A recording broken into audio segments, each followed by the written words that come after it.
What's going to be the role of the vice president in Haiti? Americans, they have they have that tradition since day one. So you're gonna try something that you've never tried before, and you need to be creative, because when in 87 or 89, when they created the position of the prime minister, what they wanted to is that they didn't want a concentration of power within the president's hands. So they have, the president and the vice president. But if you go to a presidential regime, then the president is the government, the head of government, and the head of the state, as it is in the U.S. right now. So having a vice president doesn't solve your problem. If your problem is that you want to avoid, the kind of if you want to avoid autocracy, despotism, and stuff like that, and personality cult as under François Duvalier and stuff like that.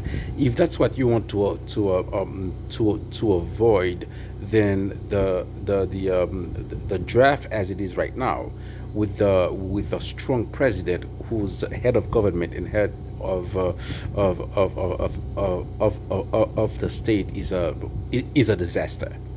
Now, what about the vice president? We have to find specific tasks which the vice president has to accomplish without always appearing like he's the susu of the president, like he's his Oskies, yeah. So this is gonna have to be figured out, and my idea is that if you have a presidential election in Haiti and you have two adversaries, it's two visions of politics which are being which are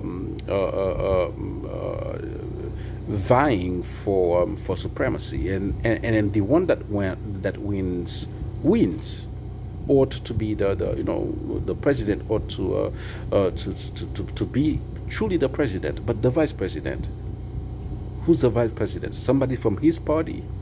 You have 100 parties in Haiti. The one suggestion is that the third person, the person who had the third biggest percentage, should be the vice president. This way, you bring some of the some of the balance into government that originally they wanted to have by having